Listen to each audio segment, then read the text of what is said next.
used to have a joke in this show during the vaccination argument bit.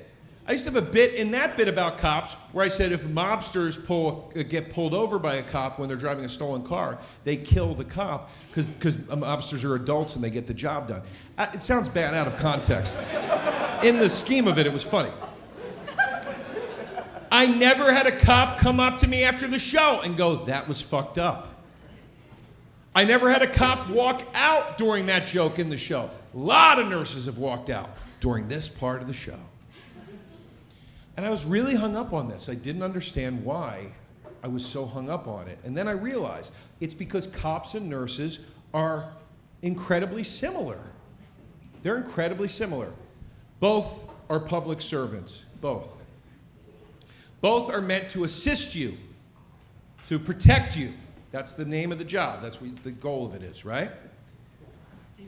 Both wear their uniforms in public. You can always spot a cop or a nurse in public. Cops wear their uniform in public because they have to, they're working.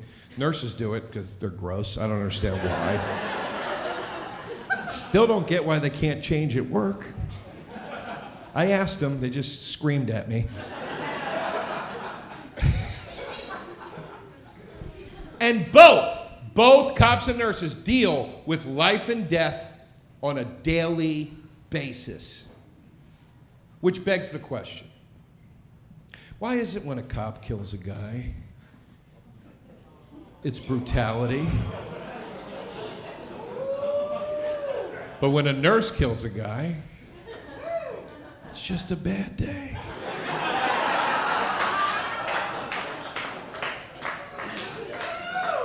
I'm not saying we can charge the nurses with brutality. I don't know, maybe. But can't the cop get a bad day pass once in a while? Once in a while? If I was a disgraced cop, I'd be walking up to nurses daily. Like, let me get this straight. You had all the equipment to save his life, and he still died? And you still have your job? That's fucking wild. What happened to me? I'm off the force. I had to move 2 states away. What happened? They gave me a gun. It went sideways. I had a bad day. It went real bad. Even firemen get to be like, I don't know what to tell you, dog. There was fire. We tried. That shit's hot.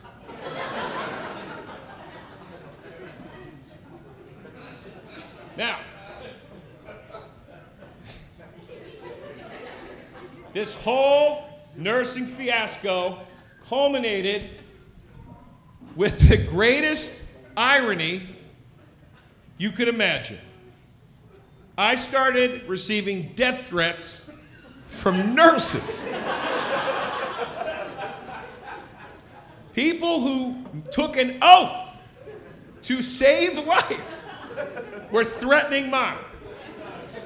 They were veiled threats, but they were threats. They were veiled, you know. They'd be like, oh, you're so funny. Let's see how funny it is when you get in my hospital and I can't find the medicine. I was like, what the fuck? That's a fucking threat.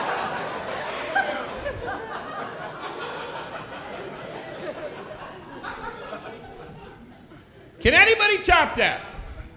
As I sit here and talk about how we all have devolved into a society of bullies, can anybody top that level of ironic bullying, receiving death threats from nurses?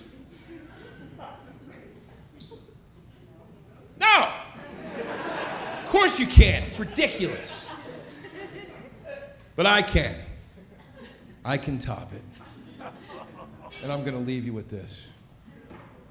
I got blocked by my own fan account on Twitter.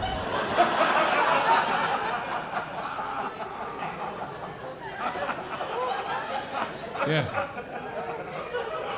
I'll tell you the story.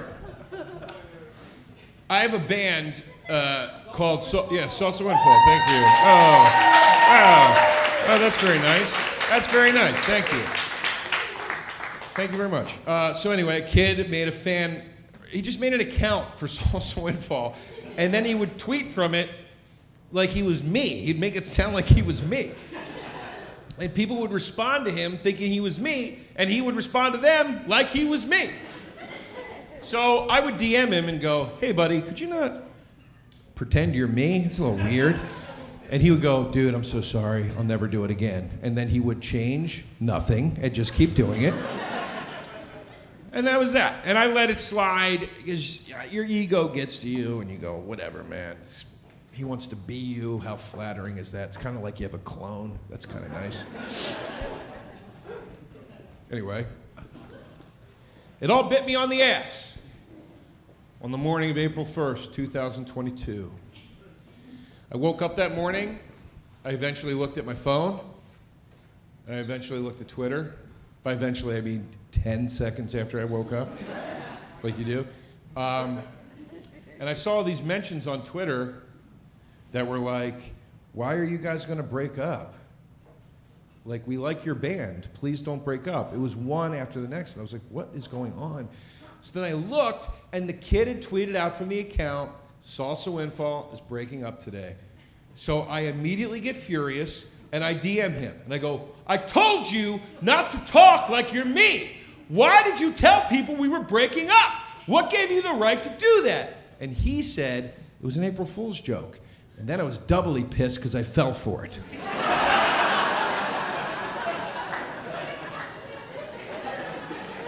So I was mad. I start firing off DMs. I don't give a shit what day it is. God damn it, you don't do that. He starts screen capping the DMs I'm sending him and posting them in the timeline with like a commentary, like, ooh, look who woke up in a mood today.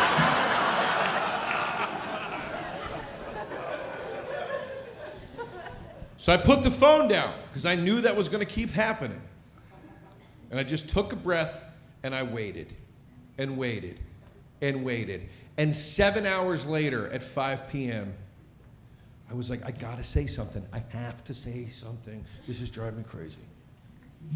So I sat down and I started writing a message. And I was doing the thing where you start mad and you delete it. And you start mad again and you delete it. You know what I mean?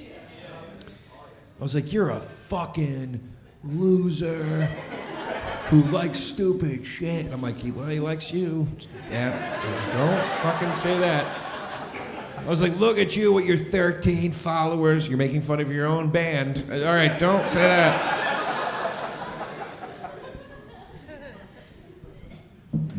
And I knew, I just knew it wasn't the way. And then finally, the light bulb went off.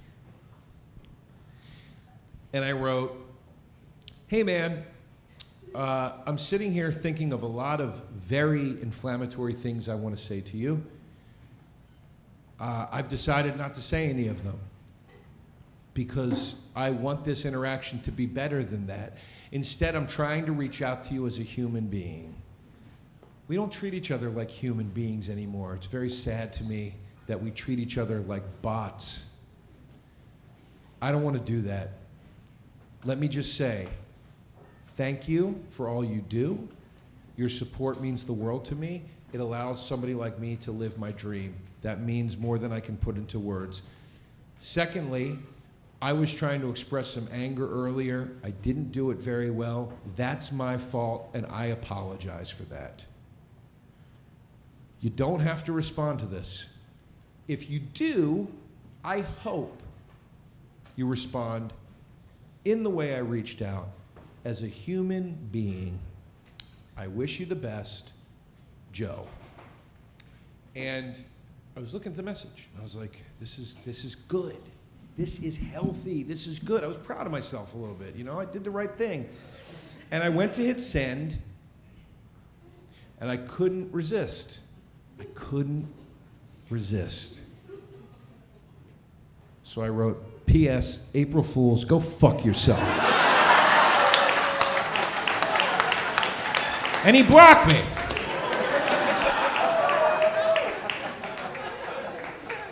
Now, people,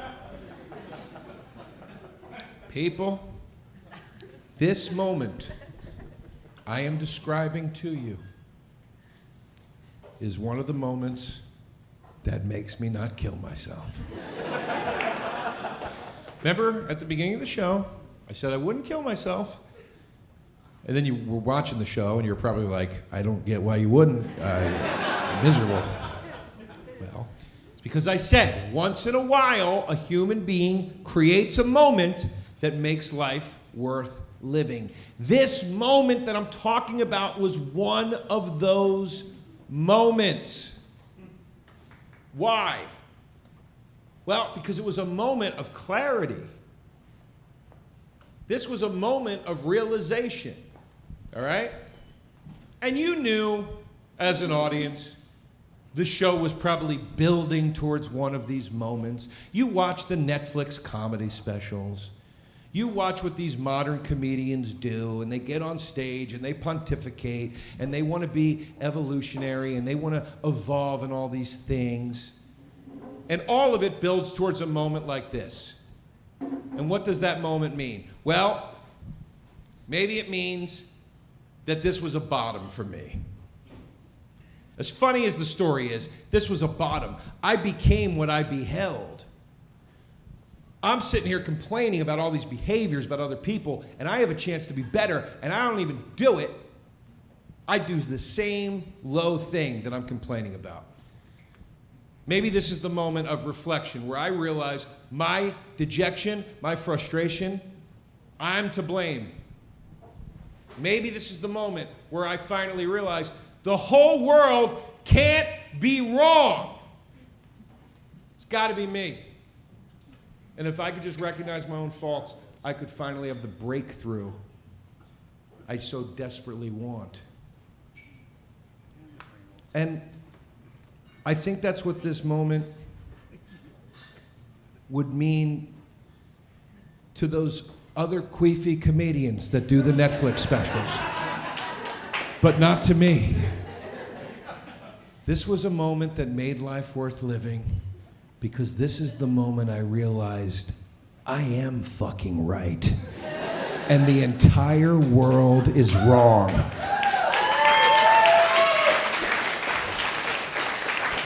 Because people, if I can get blocked by one of my biggest fans simply for playing an April Fool's joke on him after he already played one on me, well, it can only mean one thing.